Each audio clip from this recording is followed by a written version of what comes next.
गुजरात के रापड़ तहसील के वादड़गढ़ गांव में श्री वालभाई माताजी के मंदिर में श्री कक्ष वागड़ परिजिया लुहार समुदाय ने सरस्वती सम्मान समारोह कार्यक्रम का आयोजन किया गया। कार्यक्रम का आयोजन कक्ष वागड़ लुहार समुदाय के युवा कार्यकर्ताओं के माध्यम से किया गया। इस कार्यक्रम में बड़ी संख्या में समुदाय के लोग बच्चों के साथ मौजूद थे। इस कार्यक्रम की शुरुआत मूल जी बापू और शिक्षक श्री सूर्य शंकर भाई गौर के साथ साथ सामाजिक कार्य कर लोगों के माध्यम से शुरू किया गया। कार्यक्रम के अंतर्गत कक्षा 1 से 12वीं तक के विद्यार्थियों को 1 से 3 अंक देकर सम्मानित किया गया। जिन्होंने कॉलेज और उसके ऊपर की डिग्री प्राप्त की थी, उनको भी श्री कक्ष वागड़ परिजिया लुहार समुदाय ने उन सभी विद्यार्थियों को ट्रॉफी के साथ सम्मानित किया गया। इस कार्यक्रम का प्रमुख केंद्र रहे रमेश भाई मान संग भाई लुहार के पुत्र हितेश भाई लुहार, जिन्होंने सुविधाओं से वंचित रहकर भी उन्होंने जो कि पूरी गुजरात स्टेट में GPS की परीक्षा में 14 लाख फॉर्म भरे जाते हैं, उसमें पहली परीक्षा में ही पूरे गुजरात राज्य में 6ठे नंबर प्राप्त किए।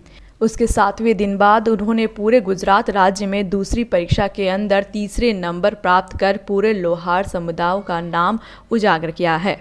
फिलहाल इस समय हितेश भाई लोहार वल्लभ विद्यानगर में क्लास 2 ऑफिसर की पोस्ट लेकर प्रोफेसर के पद पर कार्यरत हैं। कार्यक्रम में लोहार समुदाय के स्पीच देने वाले लोगों ने एजुकेशन के लिए सभी लोगों को प्रोत्साहित किया और उनको बताया कि एजुकेशन हमारे जीवन में बहुत ज़रूरी है, इसीलिए सभी लोग ज़्यादा से ज़्यादा एजुकेशन प्राप्त करके आगे बढ़ें और हमारे समुदाय का नाम रोशन करें। इस कार्यक्रम में समुदाय के दाताओं ने आर्थिक रूप से मदद की और युवा वर्ग कंधे से कंधे मिलाकर समुदाय के साथ खड़े रहे।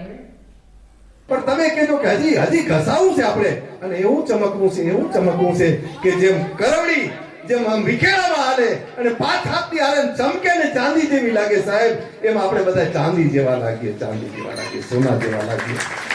आ समयनो तकाजो छे એટલે મને એવું લાગે કે વિકાસવું એને કહેવાય કે જે ભણ્યા પછી પણ આવી જવાબદારી ઉપાડે ને વિકસ્યા કહેવાય। નહીતર ભણ્યા પછી તો મારા પગ ઉપર પગ ચડાવી બેઠો હોય, મેં તો ભણી લીધું, હું તો આગળ વધી ગયો, સમાજ જાય ખાડમાં, એમાં મારે કેટલા ટકા। આવી માનસિકતા વાળા લોકો હોય છે, કેટલાય માણસો હોય છે। હો ભણી લીધું, પોતાનું સારું થઈ ગયું, બસ વાત પૂરી થઈ ગઈ, બસ જય સિયારામ, મને મળી ગયું ને, દુનિયા જાય દુનિયાને કરે। આવી માનસિકતા આપણને બરબાદી તરફ લઈ જાય છે। પણ જે સમાજ આવી રીતે જાગૃત થાય, એક થાય, આટલા બધા બાળકોને તમે આ બધું આપશો, કેટલા રાજી થશે। હું ગણતો હતો એટલે પેલા તો મને વિચાર આવ્યો ટપકેશભાઈ આ બધું ગણતો તો મેં કીધું આ તો ગણ્યા ગણાય નહીં ને વિણ્યા વિણાય નહીં એટલા બધા છે, પણ છેલ્લે મને તો મેં મારું મન રહ્યું નહીં, ગણ્યા વગર રહ્યો નહીં। 41 જેટલા મેટર છે સાહેબ, 41 હતા, એમાંથી અમુક તો લઈ ગયા, ગણી લીધા મેં। આ બધું કરવું પડે, અમારું લેસન છે કે આમાં કેટલા 41 છોકરાઓ રાજી થશે અને એના અહીંયા આપનારા રાજી થશે, બધાય રાજી થાય, આનંદ આવે। એટલે શિક્ષણનું કામ ઈ છે, અમારા શિક્ષણની વસ્તુ ઈ છે ટપકેશભાઈ। ટપકેશભાઈ ને ખ્યાલ છે કે શિક્ષણ કેવું હોય તો કે શિક્ષણ આનંદમય હોવું જોઈએ। પહેલી જ વાત આનંદ અપાવે એવું શિક્ષણ જોઈએ। બીજું કેવું હોવું જોઈએ, બીજું પગથિયું શું તો કે શિક્ષણ પ્રવૃત્તિમય હોવું જોઈએ। કાંઈ પ્રવૃત્તિઓ થવી જોઈએ, ખાલી આનંદ એકલો કામ ના આવે, પ્રવૃત્તિ હોવી જોઈએ। જે તમે આપણે બધા પ્રવૃત્તિઓ કરતા જ હોય છે, કારણ કે નવરો ઠાંડો હશે ને મોચામ ખૂન છે, પણ આપણા મનને જો નવરું નહીં રહેવા દઈએ ને તો આપણું મન કલ્યાણ કરી નાખશે આપણે। એટલે બીજો મુદ્દો આવ્યો કે આનંદદાયક તો હોય શિક્ષણ, પણ પ્રવૃત્તિ લક્ષી પણ હોય। અને ત્રીજો મુદ્દો એ આવ્યો કે પાછું ત્રીજું પગથિયું કેવું હોય તો શિક્ષણ ક્ષમતા કેન્દ્રીય હોવું જોઈએ। માણસની ક્ષમતા વધારનારું હોવું જોઈએ, એના કેન્દ્રમાં ક્ષમતા હોવી જોઈએ। ક્ષમતા એટલે આવડત, એની હોશિયારી, એની કાબેલિયત, અંગ્રેજીમાં કહું તો એને સ્કિલ કહેવાય। માણસમાં સ્કિલ વધવી જોઈએ, આવડત વધવી જોઈએ, હોશિયારી વધવી જોઈએ, પણ એ પાછી જગતના કલ્યાણમાં વપરાવી જોઈએ। નહીતર રાવણ કઈ ઓછો બુદ્ધિશાળી નતો, રાવણ કરે બહુ બુદ્ધિ હતી સાહેબ, પણ છેલ્લે મેળવ્યું શું?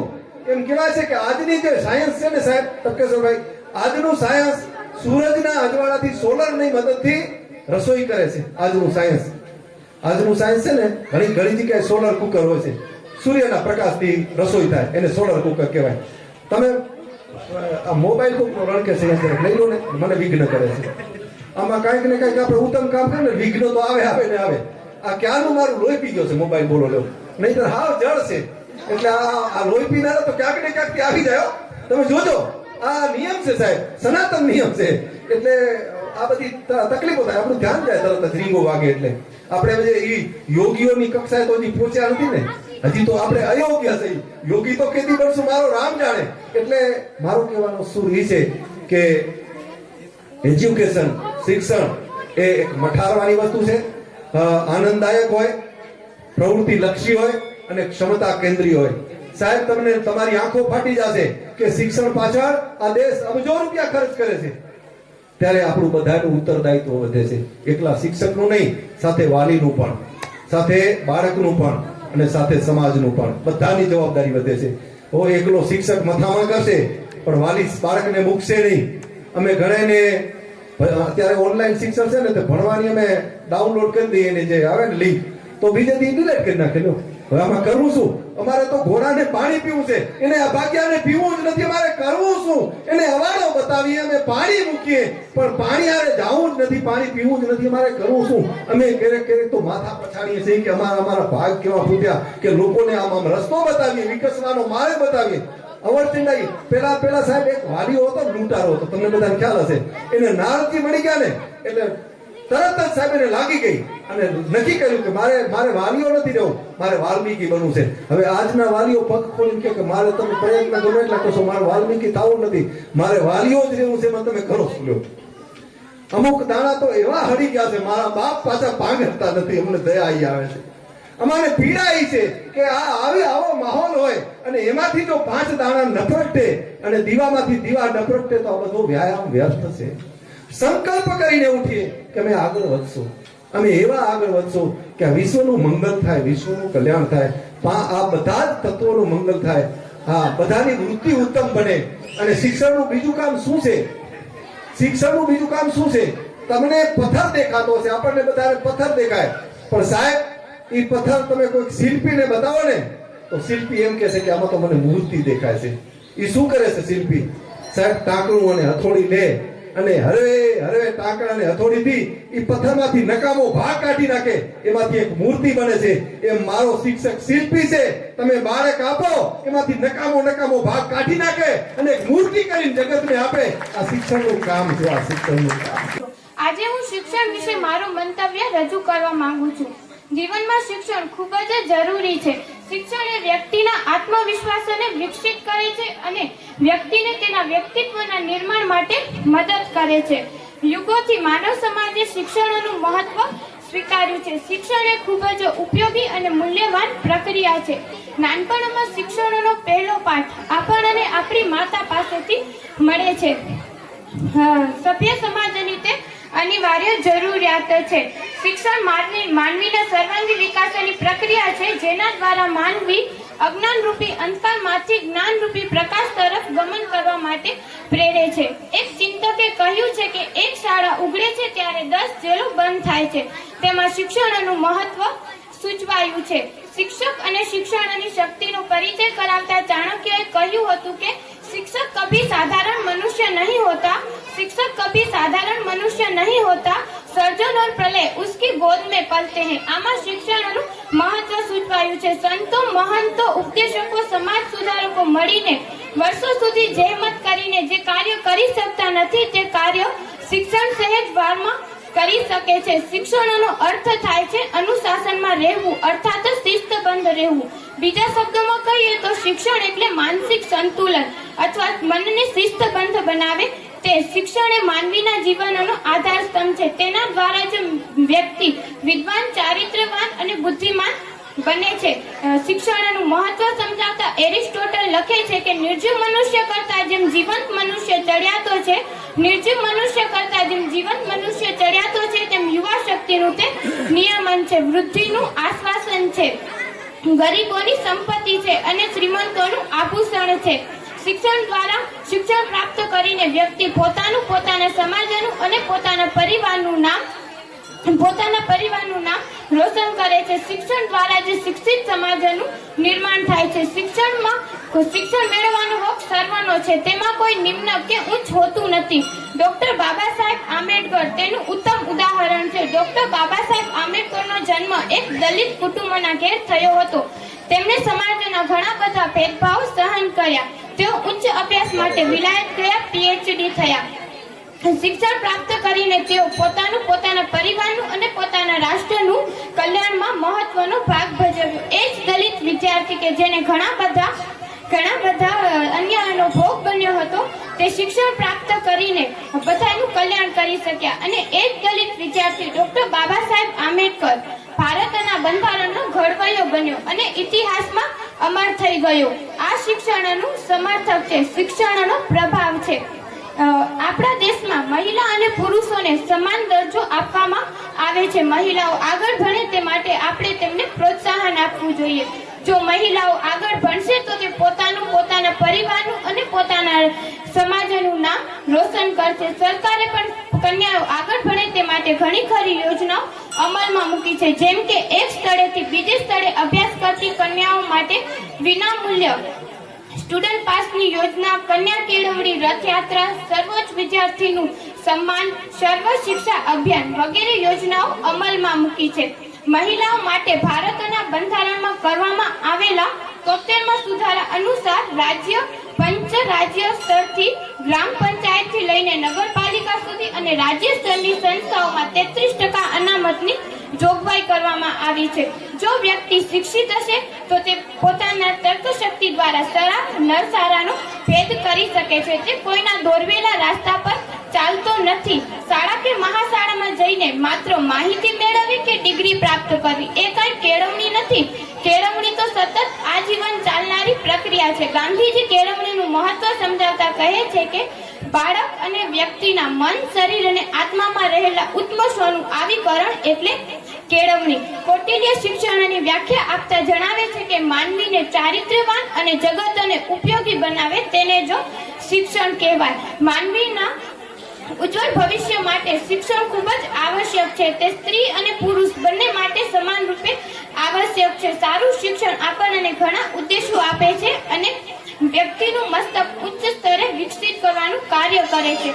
આધુનિક યુગમાં શિક્ષણ ખૂબ જ મહત્વની ભૂમિકા ભજવી રહ્યો છે. ઉચિત અને નિયમિત શિક્ષણ આપણને આપણા લક્ષ્ય સુધી પહોંચવામાં મદદ કરે છે. આપણે શિક્ષણ મેળવવું જોઈએ. શિક્ષણનો સમય બધા માટે વ્યક્તિગત અને સામાજિક રીતે ખૂબ જ મહત્વનો છે. શિક્ષણ દ્વારા જ આપણને આપણી સમાજમાં સન્માન મળે છે. એરિસ્ટોટલના મતે હું ક્યારે મારા બાળકોને ભણાવતો નથી, એ ભણી શકે તેવું વાતાવરણ આપું છું.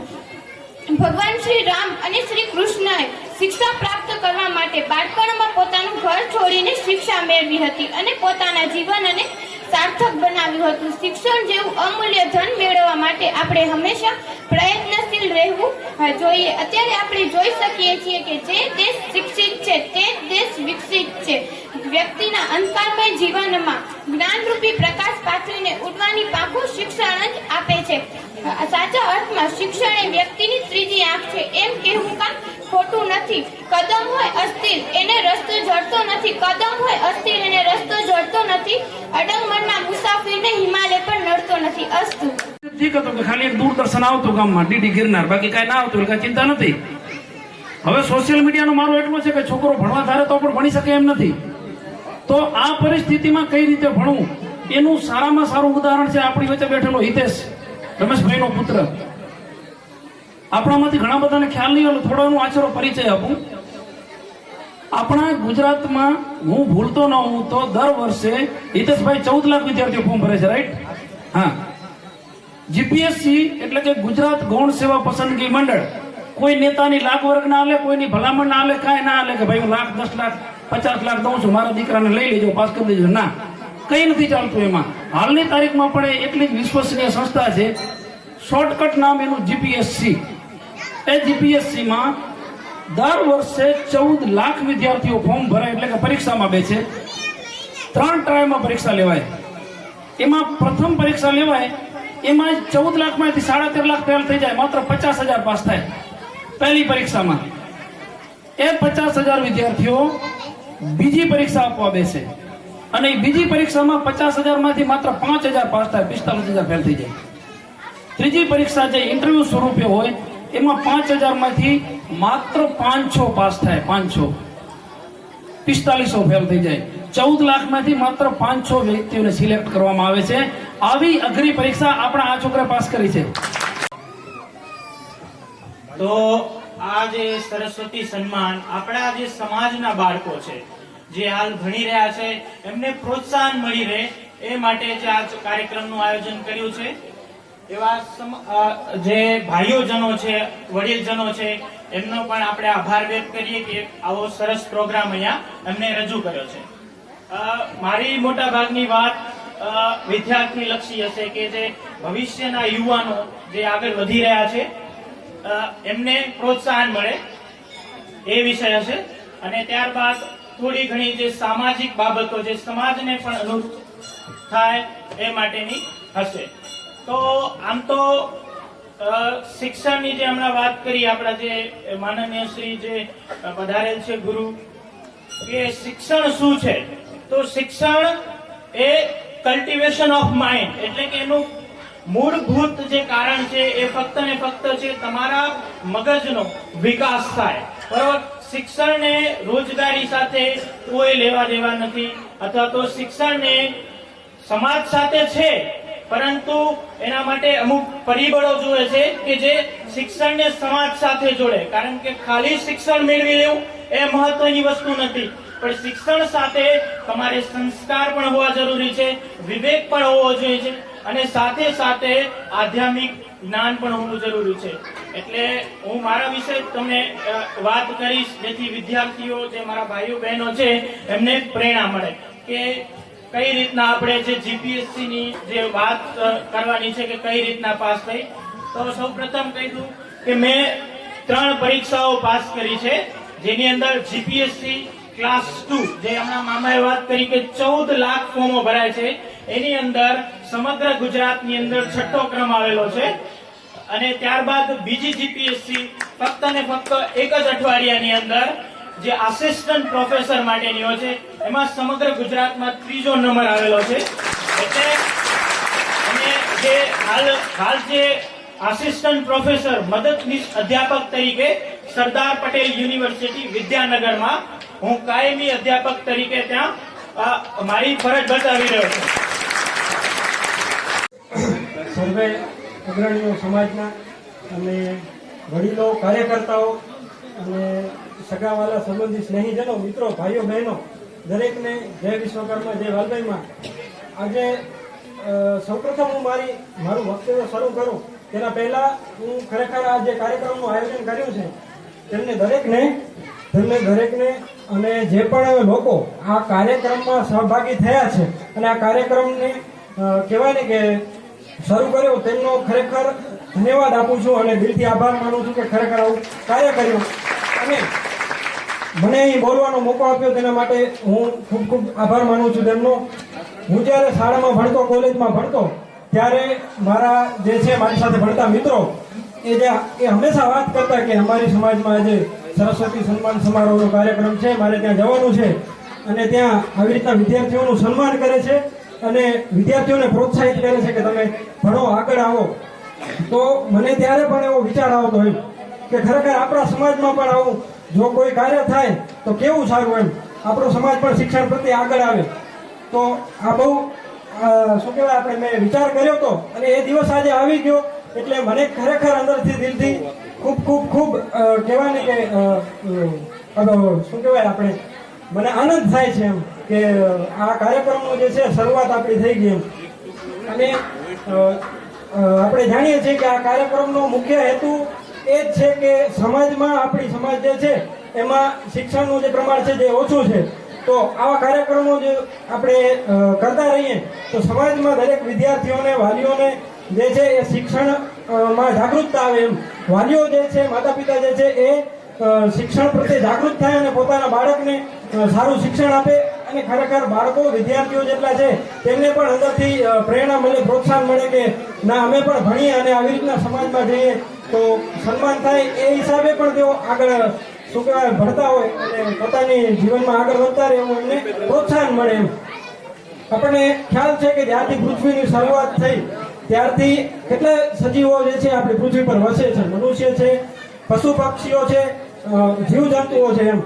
પણ આપણે જોતા આવ્યા છીએ કે આ શું કહેવાય કેટલાય વર્ષો કરોડો ખરબો વર્ષોથી પૃથ્વી છે તેમાં મનુષ્ય જે છે મનુષ્ય જાતિ એ પોતાના જીવનમાં ઉત્તરોત્તર પ્રગતિ કરી રહી છે. એમ પોતાના સુખ પોતાની સગવડતા ભર્યું જીવન જીવવા માટે મનુષ્ય જે છે અથાગ પ્રયત્નો કરીને આગળ આવી રહ્યો છે. એમ અને જ્યારે આપણે જોઈ શકીએ કે પશુ પક્ષી જે છે જીવજંતુઓ જે છે એ આદિકાળથી એની એ જ પરિસ્થિતિમાં છે. એમ આનું મુખ્ય કારણ શું? તો આનું મુખ્ય કારણ એ છે શિક્ષણ. શિક્ષણ દ્વારા જ જે છે એ વ્યક્તિ આગળ આવી શકે છે. વ્યક્તિ પોતાના કુટુંબનું, સમાજનું અને રાષ્ટ્ર માટે જે છે એ પોતાનું યોગદાન આપી શકે છે એ માત્ર ને માત્ર શિક્ષણ દ્વારા.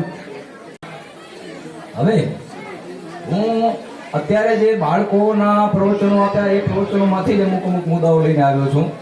એક તો હિતેશભાઈ કીધું કે આપણે જીપીએસસી કે જે પણ એક્ઝામો આપીએ એટલે એના ઉપર હું એ કહેવા માંગુ છું કે આપણે એક શૈક્ષણિક આ કાર્યક્રમની સાથે સાથે શૈક્ષણિક માર્ગદર્શન શિબિર પણ યોજવું જોઈએ કે દરેક વિદ્યાર્થીને 10મા પછી શું, 12મા પછી શું, 12મામાં કયા વિષયો રાખવા, જીપીએસસીની પરીક્ષા, યુપીએસસીની પરીક્ષા, આઈપીએસ, આઈએએસ ઘણા બધા આવા હોય છે. તો આવા બધા આ કાર્યક્રમની સાથે સાથે પણ આવા બધા આનું માર્ગદર્શનનું આયોજન રાખવું જોઈએ.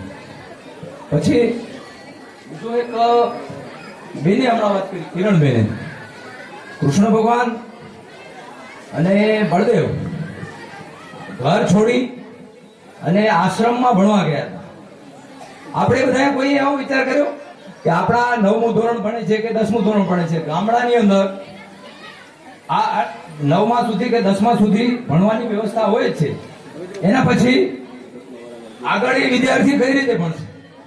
એના માટે હવે તો અત્યારે આપણે જે કાર્યક્રમમાં જોયું, આપણી સમાજની દીકરીઓ પણ ઘણી બધી ભણવામાં આગળ છે. તો આના માટે આપણા સમાજની પણ જવાબદારી ઘણી બધી વધી જાય છે કે એના માટે આપણે એક હોસ્ટેલની સગવડ કરીએ.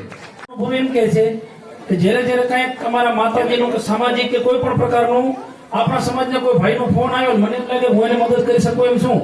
અને એના માટે જ્યારે મેં બાબુ કાકાને ફોન કર્યો છે, હજી સુધી એમણે ક્યારે મને નિરાશ નથી કર્યો. ઘણી વખત આપણને એમ થાય કે હું હોશિયાર હોઉં તો જ હું આગળ ડિગ્રી પ્રાપ્ત કરી શકીશ, એવું નથી. હમણાં જ આપણે ભાઈએ એક વાત કરી કે મુકેશે વાત કરી કે હું એસએસસી ફેલ છું. તો એનો મતલબ એવો નથી કે એસએસસી ફેલ થયા એટલે હવે આગળ આપણે ભણી શકીએ નહીં. બીજી વખત પણ ફેલ થઈ શકેલો, ત્રીજી વખત ફેલ થઈ શકેલો, કોલેજની અંદર 90% રિઝલ્ટ નહીં આવી શકે એવા દાખલા પણ છે.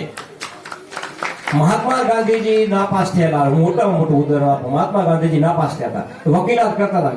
આફ્રિકાની અંદર વકીલાત ના આલી, પાછા આવ્યા અહીંયા, પણ વિશ્વના રાષ્ટ્રપતિ બન્યા. હું પણ મારી વાત સાથે, મુકેશની વાત સાથે કીધું કે અમે જયારે એસએસસીમાં હતા ત્યારે અમને પણ 47-48% આવ્યા હતા.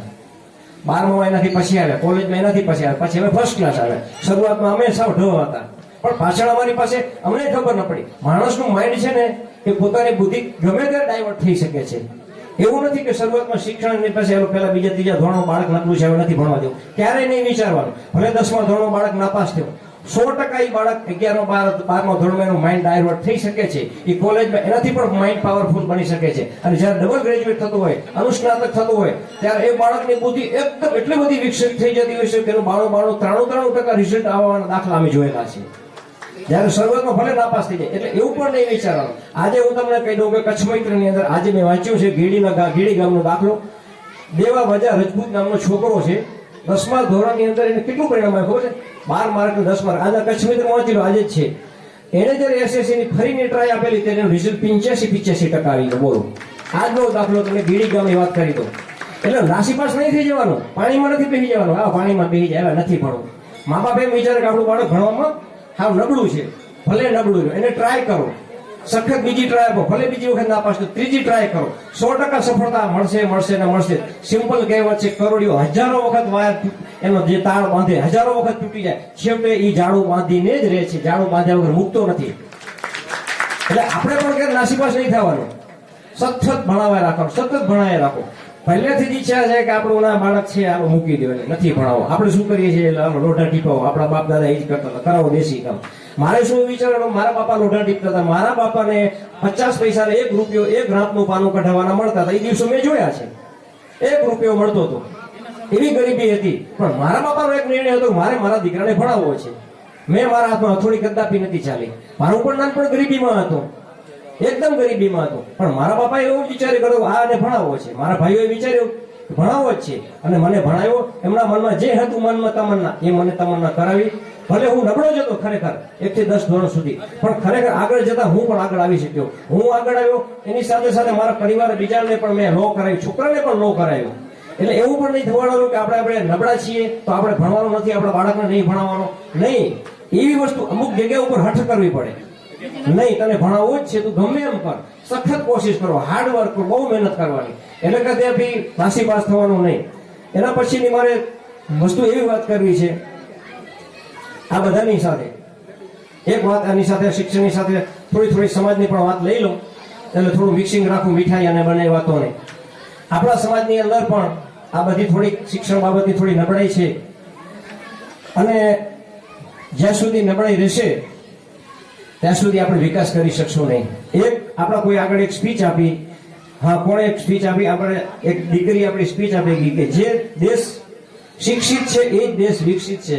આપણી દીકરીએ જે વાત કરી, જે દેશ શિક્ષિત છે એ જ દેશ વિકસિત છે. જાપાન દેશ કેટલો છે, આપણા ગુજરાત જેટલો દેશ છે પણ આપણા કરતા શ્રેષ્ઠ છે. કેમ કે એ શિક્ષિત છે એટલે જ વિકસિત છે. કહેવાનો મતલબ કે જેને ભણેલો છે એ જ વિકાસ કરી શકે.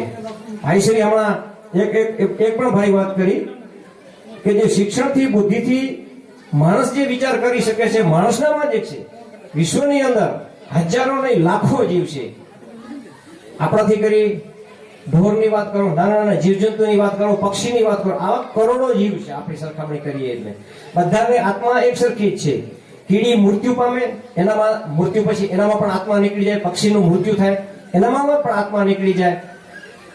ગાય, ભેંસ, જનાવર, સિંહ, વાઘ, બકરી ગમે તે મરે, એનામાં પણ એટલો જ આત્મા બહાર નીકળે છે. અને જ્યારે મનુષ્યનું મૃત્યુ થાય એનામાં પણ એટલો મૃત્યુ સમયે આત્મા બહાર નીકળી જતો હોય છે.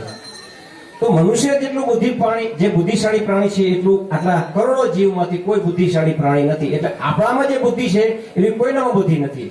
એટલે આપણે બુદ્ધિપૂર્વક ગમે તે ડગલું ગમે ત્યારે માંડીએ એ ત્યારથી આપણે શરૂઆત કરીએ કે આપણે અહીંયાથી સ્ટાર્ટ કરવું છે. પણ આ બધી બાબતોમાં આજે જે પ્રથમ સરસ્વતી સન્માન રોયા જાય આ બાબતને આપણે એટલું તો કહેવું જ પડશે. સહકાર ના આપીએ, રૂપિયા ના આપીએ, એની અંદર આપણે ભેટ ના આપી શકીએ તો કાંઈ નહીં, પણ એટલું તો કેવું આપણી ફરજ થાય છે કે જે કાર્ય થયું એ સારું થયું છે. આટલું તો આપણો વિચાર હોવો જ. I am thankful to Luhar Samaj for the achievement and to reward me with an honor card. I would like to give an example on education. You are very familiar with my family members. So I will like to give you example. You all know my grandfather. My grandfather's father, that is Momaya Jethabhai Luhar.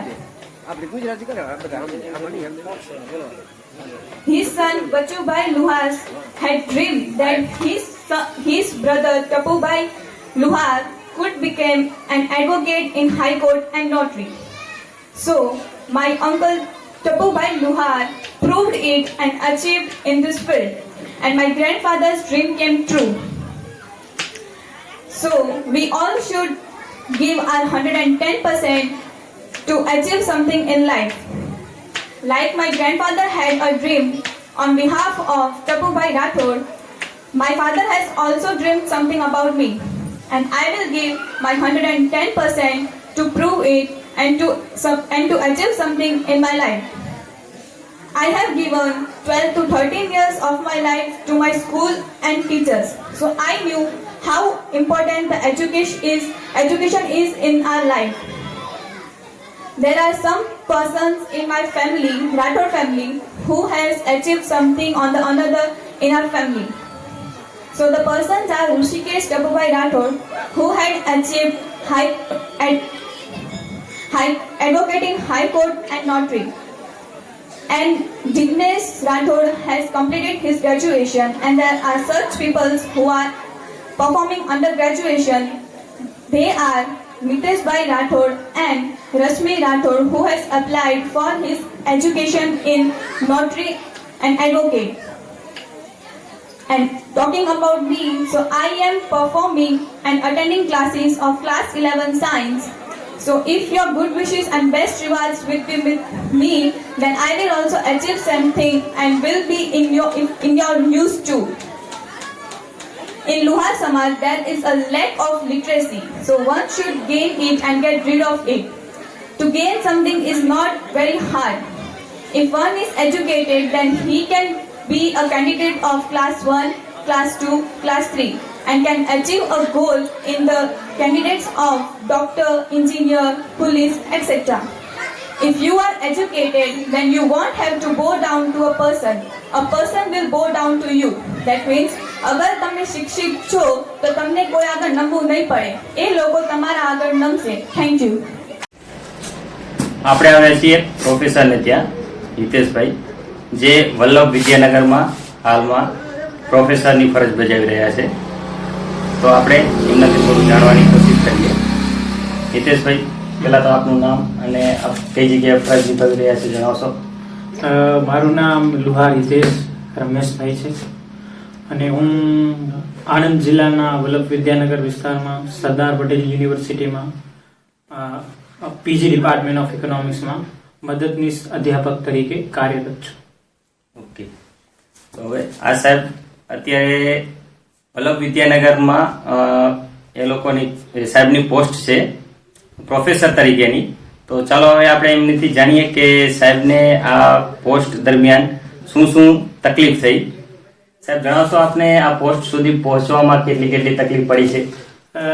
આમ તો તકલીફ તો સ્વાભાવિક વસ્તુ છે કે માણસ જ્યારે કોઈ આગળ જ્યારે સફળતાના પગલા તરફ જતો હોય તો તકલીફો તો રહે. તકલીફ કારણ કે there is no gain no pain. જો તમે કંઈક પેઇન ના કાપો, તમે કંઈ આપી ન શકો તો તમે મેળવી ન શકો. તો સાહેબ, તકલીફની વાત તો એમાં એવું છે કે સર, હું મોસ્ટલી ગ્રામીણ વિસ્તારમાંથી આવેલો છું. મારું શિક્ષણ પણ ગ્રામીણ વિસ્તારમાં ગ્રેજ્યુએશન સુધી થયું. એ સમયે ગ્રેજ્યુએશન સમયે પણ અમને ભણવાની નાનપણથી જ ખૂબ ઈચ્છા હતી. ફક્ત ગ્રેજ્યુએશનમાં જ નહીં, પણ તે દરમિયાન અધ્યાપકોની પૂરતી સંખ્યા પણ ન હતી. તો એક આ તકલીફ રહી હતી. ત્યારબાદ અમદાવાદની અંદર જ્યારે પ્રવેશ મેળવ્યો, જ્યારે પોસ્ટ ગ્રેજ્યુએશન અનુસ્નાતક ડિગ્રી કરવા માટે, ત્યારે પણ તકલીફમાં તો પ્રશ્ન પ્રથમ એવું થયો કે ત્યાં પર નવો વિસ્તાર હતો, અજાણ્યો પ્રદેશ હતો,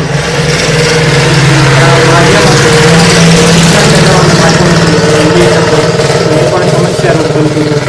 ત્યારબાદ જે ખૂબ અભ્યાસ કરવાની લગન હતી, પણ જ્યારે હોસ્ટેલની અંદર આવીને રહેલો તો જે મિત્રો હોય, હોસ્ટેલર જે પાર્ટનર્સ હોય, તો એમના બી થોડા સમસ્યાઓ રહી હતી જ્યારે હું અભ્યાસ કર્યો. ત્યારબાદ પુસ્તકોની, આમ તો અંગ્રેજી પુસ્તકો જેને રેફરન્સ બુક કહેવામાં આવે છે, એ સમયે મારા પાસે એનું કોઈ નોલેજ નહોતું. તો એ સમય દરમિયાન હું એ પુસ્તકો મેળવી નહોતો શક્યો. ત્યારબાદ ધીરે ધીરે પોતાનો અભ્યાસ નિરંતર ચાલુ રાખ્યો. અને લાઇબ્રેરીની પણ ઘણીવાર સમસ્યા એ રહેતી કે લાઇબ્રેરી, જ્યારે અમારે ગુજરાત યુનિવર્સિટીમાંથી મેં માસ્ટર કરેલું છે, તો એ દરમિયાન જે લાઇબ્રેરીની વ્યવસ્થા હતી સવારના 8 વાગ્યાથી 6 વાગ્યા સુધી ખુલ્લી હતી. પછી શું કરું તો પ્રશ્ન ઉભો થતો. ત્યારે પણ સમસ્યા ઉભી થતી. ત્યારે હું યુનિવર્સિટીમાં જે સ્ટ્રીમ લાઈનો હોય છે ત્યાં બેસીને મેં વાંચ્યું છે. ઘણીવાર એલડી એન્જિનિયરિંગની લાઇબ્રેરી છે, જ્યાં એન્જિનિયરિંગ કોલેજ છે, તેની લાઇબ્રેરીમાં પણ મેં કામ કરેલું. એમાં આવી અનેક સમસ્યાઓ રહી હતી મારા. તો સાહેબ, આપણને જણાવ્યું કે કેટલી તકલીફોનો સામનો કરી અને એ અત્યારે પ્રોફેસર સુધી પહોંચ્યા છે. તો સાહેબ, તમે હવે આ તકલીફોને ગુજારીને આગળ તમે પહોંચ્યા છો, તો તમે લોકોને આના થ્રુ શું સંદેશ આપવા માંગો છો? સંદેશમાં તો જે મૂળભૂત અભિગમ કયો તો એ જ રહેલો છે. જે ખાસ કરીને જે યુવાનો, વિવિધ યુવાનો જે સ્પર્ધાત્મક પરીક્ષાની જે લોકો તૈયારી કરતા હોય, તો જ્યારે તૈયારી કરે ત્યારે એ એમને જે પસંદ હોય એ પરીક્ષામાં જ જાય. ખાસ કરીને કે તમને માનો કે પોલીસ લાઈનમાં જવું છે તો પોલીસ લાઈનમાં જાઓ, તમને આઈએસ ની લાઈનમાં જવું તો આઈએસ માં જાઓ. તમે એમ ન કહી શકો કે મારે સરકારી નોકરીની તૈયારી કરવી, કારણ કે સરકારી ક્ષેત્ર એટલું બધું વિશાળ છે કે એની અંદર અલગ અલગ પોસ્ટ આવતી હોય છે. અલગ અલગ પોસ્ટ ઉપર તમારે કામ કરવાનું હોય અને તમે એમ વિચારો કે ભાઈ હું સરકારી નોકરીની તૈયારી કરું, તો પ્રશ્ન એ ઉભો થાય કે દરેક પરીક્ષા માટેનો એક સિલેબસ આપેલો હોય છે, અભ્યાસક્રમ હોય છે, તો અહીંયા તમે એક સમયે બધા અભ્યાસક્રમને અનુસરી નથી શકતા. બીજી વસ્તુ કે જ્યારે પણ તમે શિક્ષણ મેળવો છો, જ્યારે તમે તૈયારી કરો છો, તો તમારા પાસે પ્રોપર લક્ષ્ય હોવું જોઈએ. એ લક્ષ્યને અચીવ કરવા માટે તમારા પાસે એક આયોજન હોવું જોઈએ. કારણ કે આજના ભવિષ્યની વાત કરીએ અથવા તો આવનારા ભવિષ્યની અથવા તો હરીફાઈના સમયની વાત કરીએ, આધુનિક ટેકનોલોજીની વાત કરીએ, તો આજે આમ તમે આયોજન વગર આગળ તમે જઈ નથી શકતા. તો આયોજન ખાસ મહત્વની છે. બીજી વસ્તુ કે તમે કાંઈ પણ વસ્તુ કરો તો એની જે રેફરન્સ બુક છે, એના જે મૂળભૂત પુસ્તકો છે, એના મૂળભૂત સ્ત્રોતો છે, એને તમે વધારે ફોલો કરો અને તમારું જે મૂળભૂત ફંડામેન્ટલ, જેને મૂળભૂત બેઝિક નોલેજ તમારું ક્લિયર હોવું જોઈએ. જેમ કે આપણે જોયું છે કે મોટાભાગની સ્પર્ધાત્મક પરીક્ષામાં એનસીઆરટી જે કેન્દ્રીય વિદ્યાલયના પુસ્તકો છે એમનો વધારે પ્રમાણમાં ઉપયોગ થતો હોય. તો આવા તમે પુસ્તકોને વાંચન કરો. વાંચન ખાલી કરવું મહત્વ નથી, વાંચન સાથે તમે એને રિવાઇઝ કરો, એને રિવિઝન કરો, એને યોગ્ય સમય આપો. એક વીક પછી તમે તમારી જાતની ટેસ્ટ લો, તમારા મિત્રો પાસેથી પ્રશ્ન તૈ કરો, એમના પાસેથી ટેસ્ટ લેવડાવો, તમારા અધ્યાપક મિત્રો હોય એમના પાસે પણ તમે તમારી પરીક્ષાની તૈયારી માટે એમના પાસેથી તમે ઉદાહરણો લો. અને કોઈ પણ મુદ્દો ના સમજાતો હોય તો એને તમે તમારા મિત્ર છે, તમારા અધ્યાપકો છે કે એમના જોડે તમે ચર્ચા કરો. બીજી છેલ્લી વસ્તુ એ છે કે આ બધું કરો સાથે સાથે તમે તમારું કોમ્યુનિકેશન લેવલ જે તમને આ જે ઇન્ટરવ્યુઝમાં કામ આવે એના માટેની પણ તમે તૈયારી કરો. અને જેમ જેમ તમે આ બધી વસ્તુમાં જેમ જેમ આગળ વધશો એમ એમ તમને સફળતા તમારા નજીક આવતી જશે. હવે સાહેબ અત્યારે પ્રોફેસર તરીકેની ફરજ નિભાવી રહ્યા છે. હવે સાહેબ તમારું પ્રોફેસર તરીકે તો અત્યારે તમે ફરજ નિભાવી રહ્યા છો, ફરજ આપી રહ્યા છો તમારી. હવે તમારું એના પછીનું આગળનું ધ્યેય શું છે? આગળનું ધ્યેય તો હાલ તો હું અધ્યાપક તરીકે કાર્યરત છું સરદાર પટેલ યુનિવર્સિટીમાં. તો એક વિઝન છે મારી લાઈફનું, અથવા તો એને ડ્રીમ પણ કહી શકું કે એક સારા પ્રખર અર્થશાસ્ત્રી તરીકે રાષ્ટ્રીય જે છે વિકાસ એમાં યોગદાન આપી શકું. સમાજના જે આર્થિક અને સામાજિક પ્રશ્નો છે જ્યાં અર્થશાસ્ત્ર સંકળાયેલું છે તેમાં હું એમના સમાધાન લઈ શકું અને એક સારો એવો નીતિજ્ઞ, એક પોલિસી મેકર તરીકે દેશ માટે તેમજ વિશ્વ માટે એવી સારા એવો કન્ટ્રીબ્યુશન, એક ફાળો આપી શકું જેથી અનેક સમસ્યાઓને જે વિશ્વ આજ